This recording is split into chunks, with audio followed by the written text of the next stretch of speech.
এই টুনি, আজ নদীতে মাছ ধরতে যাবি না? না দাদা, আজ একটু আমার মায়ের বাড়িতে যাব, তাই তুমি কবুতর দাদাকে নিয়ে যাও। আচ্ছা ঠিক আছে।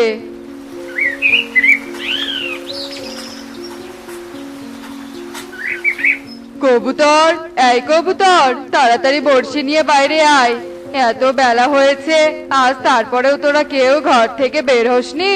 মাছ ধরতে যাবি না নাকি? আসলে কালু দাদা, কবুতরের শরীরটা খুব খারাপ লাগছে, তাই কবুতর আজ মাছ ধরতে যাবে না। আচ্ছা ঠিক আছে, তাহলে আজ আমি একাই মাছ ধরতে যাই, টুনিও নাকি বেড়াতে যাবে। এসব বলে কালু বড়শি নিয়ে নদীতে চলে আসে আর মাছ ধরার জন্য সে পানিতে বড়শি ফেলে। ও মা, আজ দেখছি বড়শি ফেলতে না ফেলতেই মাছ ধরা পড়েছে। তাড়াতাড়ি আগে বড়শিটা ওপরে তুলে দেখি তো কত বড় মাছ ধরা পড়েছে। এ কি, এ আমি কি দেখছি? আমার বড়শিতে যে স্বর্ণমুদ্রা উঠে এসেছে। এভাবে যদি আর কটা স্বর্ণমুদ্রা পেতাম, তাহলে আমাকে কষ্ট করে আর মাছ ধরতে হতো না। আবার বড়শিটা ফেলে দেখি তো। এরপর কালু আবারও বড়শি ফেলে আর কিছুক্ষণ পর তার বড়শিতে আবারও একটা স্বর্ণমুদ্রা ধরা পড়ে। আর এভাবেই কালু বারবার বড়শি ফেলতে থাকে এবং দেখতে দেখতে সারা দিন কেটে সন্ধ্যা নেমে আসে। সন্ধ্যা হয়ে গেছে, আজ তাহলে বাড়িতে চলে যাই, কাল আবার এখানে আসবো।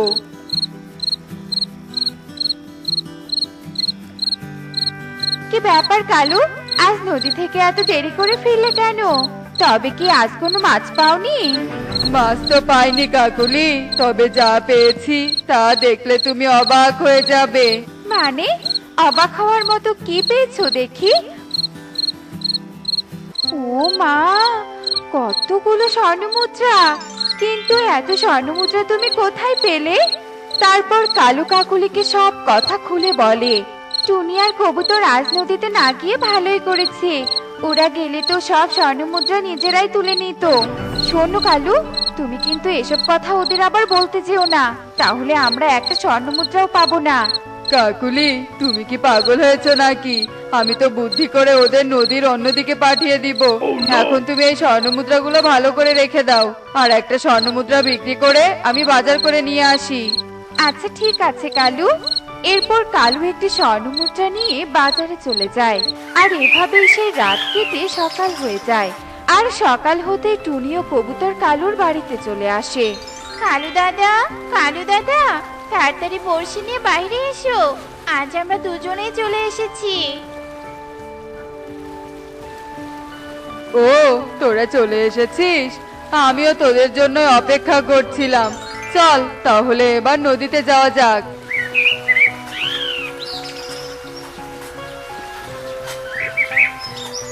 আমি তো তোদের একটা কথা বলতেই ভুলে গিয়েছিলাম, জানিস কাল আমার সাথে একটা অবাক কাণ্ড ঘটেছে।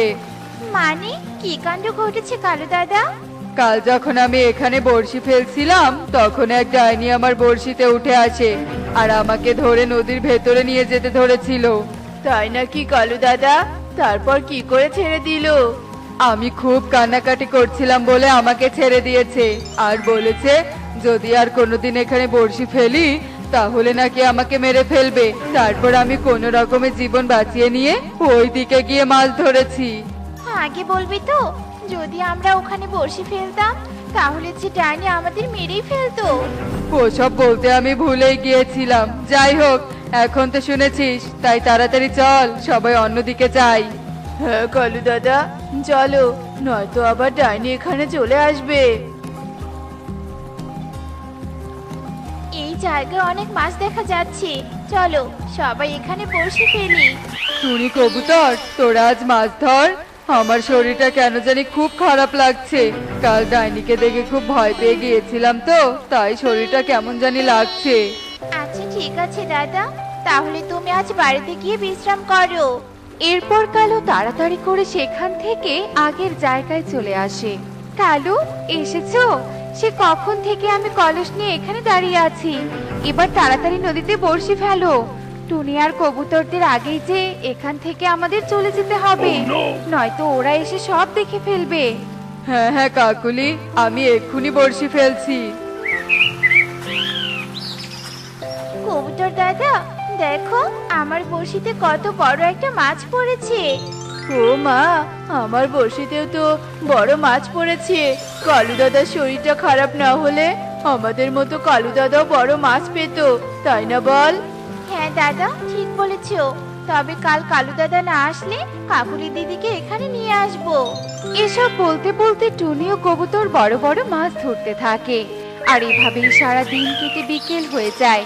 আর বিকেল হতেই কালু কাকুলি স্বর্ণ মুদ্রা নিয়ে বাড়িতে চলে আসে। অবশেষে টুনিরা না দেখতে আমরা বাড়িতে চলে আসলাম। আরে চিন্তা করো না তো, ওরা আমাদের কখনোই দেখবে না, কারণ আমি এমন কথা বলেছি যে ওরা ভয়ে নদীর ওখানে যাবেই না। এবার স্বর্ণমুদ্রাগুলো ভালো করে এক জায়গায় জমা করো, কয়েকদিন পরেই এগুলো বিক্রি করে আমরা সুন্দর একটা বাড়ি বানাবো। এরপর কাকুলি স্বর্ণ মুদ্রা ঘরে নিয়ে যায়। আর এভাবেই সেই দিন কেটে যায়। পরের দিন সকাল হতে টুনি ও কবুতর আবারও কালুর বাড়িতে চলে আসে। দুষ্টু কোকিল ডাকে রে কুকু কুকু কুকু কু।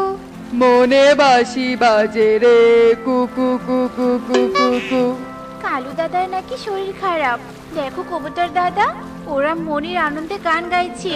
মাছ ধরতে যাওয়ার তো কোনো ইচ্ছাই দেখছি না। কালু দাদা, ও কালু দাদা, আজ মাছ ধরতে যাবে না? কি মানে টুনি, আজও শরীরটা ভালো লাগছে না। কাকুলি দিদি, তাহলে তুমি চলো। জানো, ওখানে অনেক বড় বড় মাছ পাওয়া যায়। আমরা তো কাল অনেক বড় মাছ ধরেছিলাম, আর মাছগুলো বাজারে ভালো দামে বিক্রিও করেছি। আমি বাবা কখনো মাছ ধরতে যাব না। নদীর পানি দেখলেই আমার ভয় করে। কালু সুস্থ হলে আবার তোদের সাথে মাছ ধরতে যাবে। আচ্ছা ঠিক আছে কাকুলি দিদি। এরপর টুনি ও কবুতর সেখান থেকে চলে যায়। আর কিছুক্ষণ পর কালু ও কাকুলি আবার বড়শি নিয়ে নদীর পাড়ে চলে যায়। কবুতর দাদা, আমি তো আজ ঘরের দরজা বন্ধ করতে ভুলে গেছি। তুমি মাছ ধরতে থাকো, আর আমি এক্ষুনি বাড়িতে গিয়ে দরজাটা বন্ধ করে আসছি। আচ্ছা ঠিক আছে টুনি, যা, তবে তাড়াতাড়ি আসিস। কাকুলি, বড়শিটা অনেক ভারী লাগছে। মনে হচ্ছে স্বর্ণমুদ্রার কলস বড়শিতে পড়েছে। তাই নাকি কালু? তাহলে তাড়াতাড়ি বড়শিটা ওপরে তুলো দেখি। এরপর কালু তাড়াতাড়ি করে বড়শিটা ওপরে তুলে। আর তারপর তারা অবাক হয়ে বড়শির দিকে তাকিয়ে থাকে, কারণ বড়শিতে কলস নয়, বরং জলপরি উঠেছিল। এই জলপরি, তুই কেন আমার বড়শিতে উঠেছিস? তাড়াতাড়ি এখান থেকে চলে যা বলছি। তুই না আসলে এতক্ষণে আমরা কতগুলো স্বর্ণমুদ্রা পেতাম। চুপ কর লোভী মিথ্যেবাদী পাখি, আমার স্বর্ণমুদ্রা নিয়ে আমাকেই চলে যেতে বলছিস? মানে, জলপরি, তুমি কি বলছো? এগুলো তোমার স্বর্ণমুদ্রা ছিল? হ্যাঁ, আমার স্বর্ণমুদ্রা ছিল। তোরা প্রতিদিন কষ্ট করে নদীতে মাছ ধরতে আসিস বলে ভেবেছিলাম তোদের তিনজনকে কিছু স্বর্ণমুদ্রা দেব। সেদিন ওই পাখিরা নদীতে আসেনি বলে তোদের স্বর্ণমুদ্রা দিয়েছিলাম, যাতে পরদিন তুই ওদের সব বলে নদীতে নিয়ে আসিস। কিন্তু তুই এত লোভী যে পাখিদের মিথ্যে বলে অন্যদিকে পাঠিয়ে দিয়েছিস। তাই আজ তোকে লোভের শাস্তি দিতে চলে আসলাম। জলপরি, আমাকে ক্ষমা করে দাও। সত্যি বলছি, আমি আর কখনো লোভ করব না। আমাকে কোনো শাস্তি দিও না। এভাবে কালু জলপরীর কাছে ক্ষমা চাইতে থাকে, কিন্তু জলপরি কোনো কথা না শুনে কালু ও কাকুলিকে ব্যাঙ বানিয়ে দিয়ে সেখান থেকে চলে যায়। জলপরি, তুমি আমাদের আসল রূপ ফিরিয়ে দিয়ে যাও। জলপরি, ও জলপরি। কি ব্যাপার? মনে হচ্ছে নদীর ওই দিক থেকে কাকুলি দিদির চিৎকার শোনা যাচ্ছে। নদীর ধারে গিয়ে দেখি তো কাকুলি দিদির কি বিপদ হলো।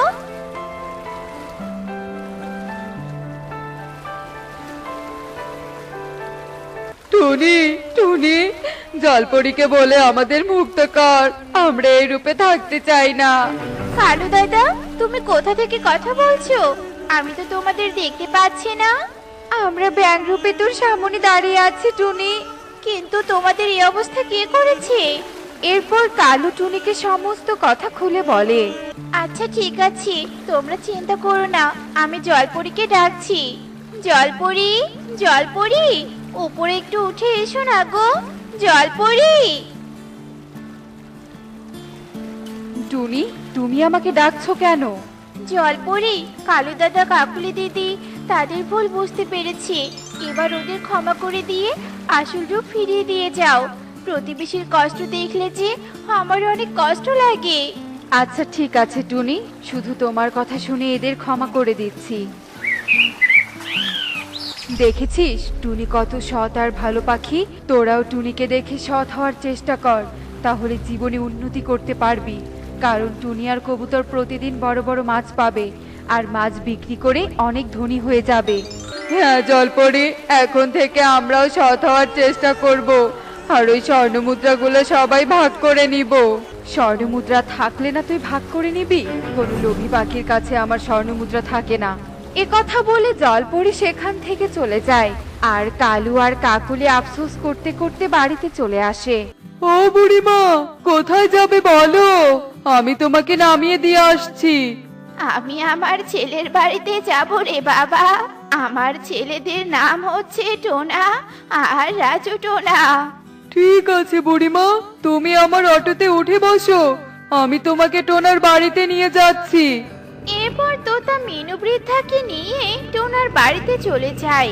টোনা ও রাজু টোনা একসাথে মিলেমিশে বসবাস করত, আর তারা তাদের মাকে আসতে দেখে অনেক খুশি হয়ে যায়। মা, তোমার আসতে কোনো সমস্যা হয়নি তো? না রে বাবা, তোর মাসি আমাকে ট্রেনে তুলে দিল, তারপর একটা অটোতে করে আমি চলে এলাম। এখন কেউ আমাকে খেতে দিত দেখি, এত দূরের পথ আস্তে আস্তে তো আমার অনেক খিদে পেয়ে গেছে। আসুন মা, আমি আপনাকে খেতে দিচ্ছি। টুনি দিদি, তুমি হাত পাখাটা নিয়ে এসো, মায়ের হয়তো অনেক গরম লেগেছে। এরপর টনি একটা হাত পাখা নিয়ে আসে আর মিনু বৃদ্ধাকে বাতাস করতে থাকে। অন্যদিকে মুন্নি মিনু বৃদ্ধাকে খাবার বেড়ে দিতে থাকে, আর মিনু বৃদ্ধা অনেক মজা করে খাবার খেতে থাকে। সৃষ্টিকর্তা যেন আমার দুই ছেলেকে কখনো আলাদা করে না দেয়, ওরা সবাই যেন এইভাবেই মিলেমিশে বসবাস করে।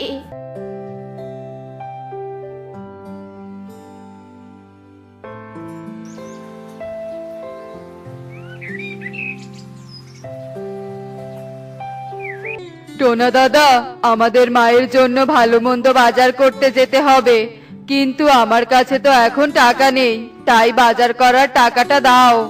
এই নে টাকা, আর শোন, বাজার করে যা থাকবে সেগুলো তুই নিজের কাছে রেখে দিস, আর আমি কিন্তু কাজে গেলাম, তুই এদিকটা খেয়াল রাখিস কেমন? এরপর টোনা রাজু টোনাকে টাকা দিয়ে কাজে চলে যায়। এদিকে রাজু টোনা বাজার করতে চলে যায়।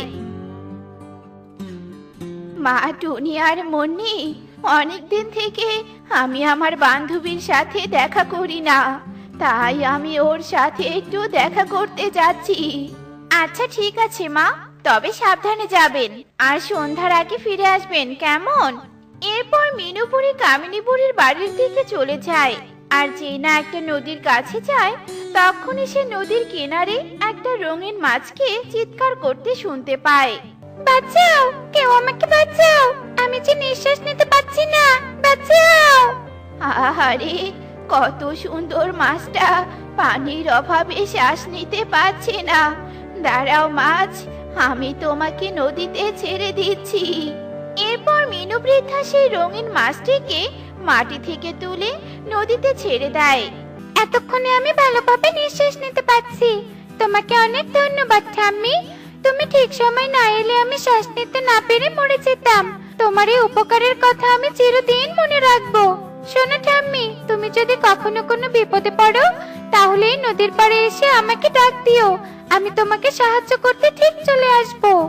এই কথা বলে রঙিন মাছ নদীতে ডুব দেয়, আর মিনু বুড়ি ও কামিনী বুড়ির বাড়িতে চলে যায়। কবুতর দাদা, আমাকে বড় দেখে দুটো মাছ দাও তো দেখি। তা না হয় দিচ্ছি, কিন্তু তোকে দেখি প্রতিদিন তুই বাজারে আসিস, তার মানে তুই কষ্ট করে বাজার করে নিয়ে যাস, আর টোনা ওর স্ত্রীকে নিয়ে মজা করে খাবার খায়। এসব তুমি কি বলছো কবুতর দাদা? টোনা দাদা তো সারাদিন কাজ করে আমাদের সংসার চালাচ্ছে। শোনো কবুতর দাদা, আমরা একসাথে থেকে অনেক সুন্দরভাবে দিন কাটাচ্ছি, তাই কেউ চাইলেও আমাদের মধ্যে ফাটল ধরাতে পারবে না। দাও দাও, আমাকে মাছ দাও। শোন রাজু, টোনা টোনা তোকে ঠকাচ্ছে, ও কাজ করে টাকা জমাচ্ছে, আর তোদেরকে বোকা বানাচ্ছে। এমন হতে থাকলে তুই তোর বউকে নিয়ে পথে বসবি, বুঝেছিস? যাক বাবা, অন্যের ভালো করতে নেই। এই নে তোর মাছ।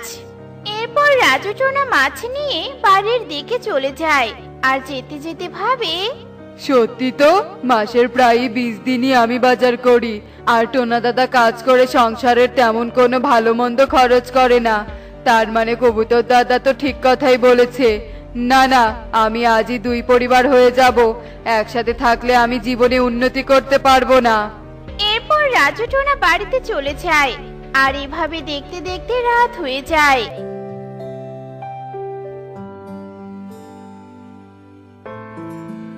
টোনা, এই টোনা, আজকে মুন্নি আর রাজু টোনা খাবার খেতে আসেনি কেন বলো তো? বৌমা, তোমরা বসো, আমি গিয়ে দেখছি।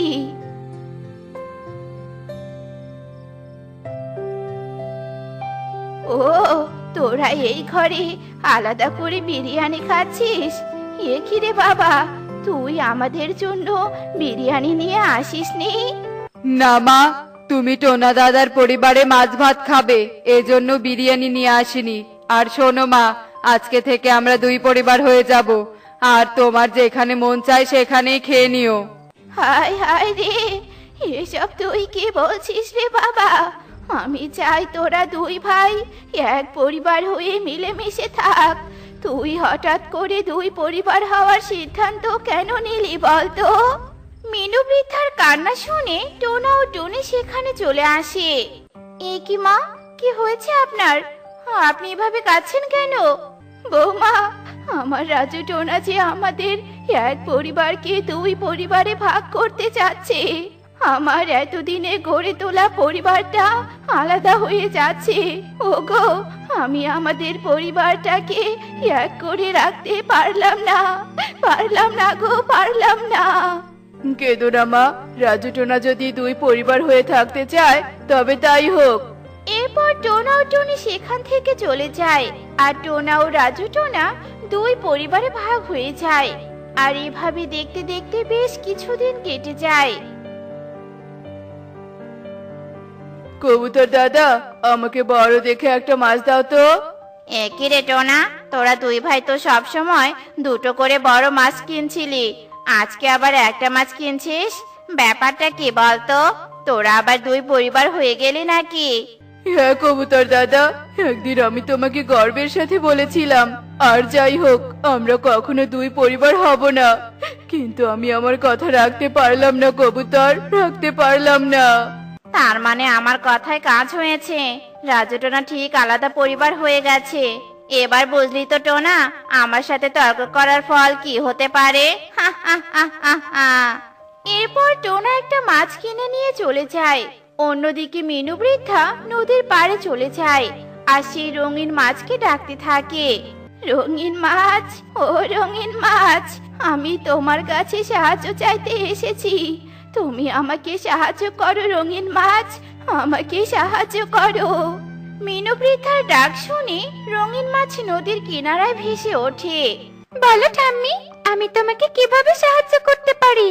জানো রঙিন মাছ, আমাদের এতদিনের সাজানো পরিবারটা 2 পরিবার হয়ে গেছে। তুমি আমাদের পরিবারকে মিলেমিশে থাকার ব্যবস্থা করে দাও, ওদেরকে আবারও এক পরিবার করে দাও। এ তো বড় কঠিন কাজ ঠাম্মি, কিন্তু তুমি যখন বলেছো তখন আমি অবশ্যই তোমাকে সাহায্য করব। শোনো ঠাম্মি। এরপর রঙিন মাছ মিনু বৃদ্ধাকে 2 পরিবার মিলিত হওয়ার জন্য একটা বুদ্ধি শিখিয়ে দেয় আর আবারও পানিতে ডুব দেয়। এরপর মিনু বৃদ্ধা সেখান থেকে চলে যায় আর এভাবে দেখতে দেখতে সেই দিন কেটে যায়।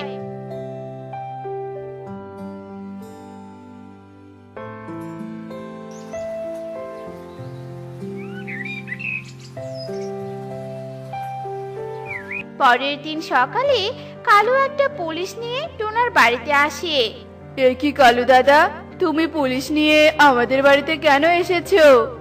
আজ অনেক দিন পর আমি আমার ট্রাঙ্কটা খুলে এই জমির দলিলটা পেলাম, আর এতে লেখা আছে যতদিন অবধি 20,000 টাকা কালুকে দিতে না পারছি ততদিন এই জমির দলিলটা কালুর কাছে থাকবে। ইতি মিনু। এ কি মা, তুমি কালু দাদার থেকে এতগুলো টাকা নিয়েছিলে, কিন্তু কেন মা? তোর বাবার চিকিৎসা করাতে রে বাবা, কিন্তু এত টাকা খরচ করার পরেও আমি তোর বাবাকে বাঁচাতে পারিনি। হয়েছে হয়েছে, এখন তোমরা সবাই এই বাড়ি ছেড়ে চলে যাও। আমি এই জমি বিক্রি করে আমার টাকা নিয়ে নিব। ওরে টোনা, তোরা দুই ভাই তোদের বাবার শেষ সম্পদটুকু হারাতে দিস না, তা না হলে যে তোদের বাবার আত্মা অনেক কষ্ট পাবে। ঠিক আছে মা, আমি 10,000 টাকা আর আমার ভাগের জমিটুকু কিনে নিচ্ছি, আর বাকি 10,000 টাকা টোনা দাদা দিবে। এরপর দুই ভাই তাদের দুই ঘরে চলে যায়, আর টোনা ঘর থেকে টাকা এনে দেয়। অন্যদিকে রাজু টোনা আলমারি খুলে দেখে আলমারিতে কোনো টাকা নেই, তাই সে ফিরে আসে।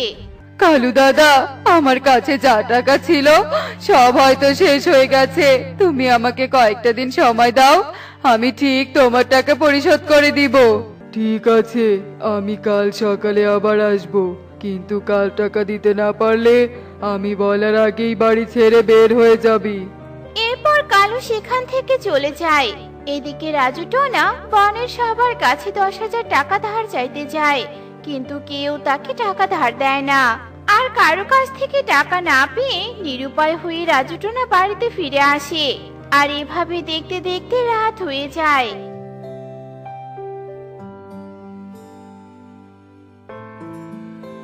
মুন্নি, তুমি এক্ষুনি সবকিছু গুছিয়ে নাও, আমাদের আর এই বাড়িতে থাকা হবে না। তার মানে তুমি টাকা জোগাড় করতে পারোনি? না মুন্নি, এত বড় বনে কেউ বিপদের সময় আমাকে সাহায্য করলো না। রাজু টোনা ও মুন্নি যখন কথা বলছিল, টোনা ও টুনি তাদের জানালা দিয়ে সব কথা শুনতে পেয়ে যায়, আর 10,000 টাকা নিয়ে তাদের ঘরে আসে। এই নে ভাই, আমি তোকে 10,000 টাকা দিলাম। তুই তো আমার আপন ভাই, যদিও তুই আলাদা পরিবার হয়ে গেছিস, কিন্তু তুই তো আমাদের চোখের সামনেই ছিলি। তোরা চলে গেলে যে আমাদের অনেক কষ্ট হবে রে। আমরা চাই তোরা আমাদের চোখের সামনেই থাক। আমি অন্যের কথা শুনে দুই পরিবার হয়ে গিয়েছিলাম, কিন্তু অবশেষে বুঝলাম বিপদের সময় আপনজনরাই এগিয়ে আসে, অন্যরা শুধু সুখের দিনগুলোতে বাধা দিতে আসে। তুই আমাকে মাফ করে দে রে দাদা, আমি আর দুই পরিবার হয়ে থাকতে চাই না। আমরা এক পরিবার হয়ে মিলেমিশে একে অন্যের পাশে থাকতে চাই। আমি তো এটাই চেয়েছিলাম। রঙিন মাছের কথা শুনে কালুকে একটু অভিনয় করতে বলেছিলাম, আর কালুর জন্য আবারও আমরা এক পরিবার হয়ে গেলাম। হা হা হা হা। দেখলে তো বন্ধুরা, বিপদের সময় সবার আগে আপনজনরাই এগিয়ে আসে। তাই অন্যের কথা শুনে আপনজনদের সাথে খারাপ ব্যবহার করা উচিত নয়, বরং মিলেমিশে থাকা উচিত। এমনই সব মজার মজার শিক্ষণীয় টুনি পাখির গল্প দেখতে আমাদের পাশে থেকো। আর গল্পটি কেমন হয়েছে তা কমেন্টে জানাতে ভুলো না কিন্তু। Bye bye.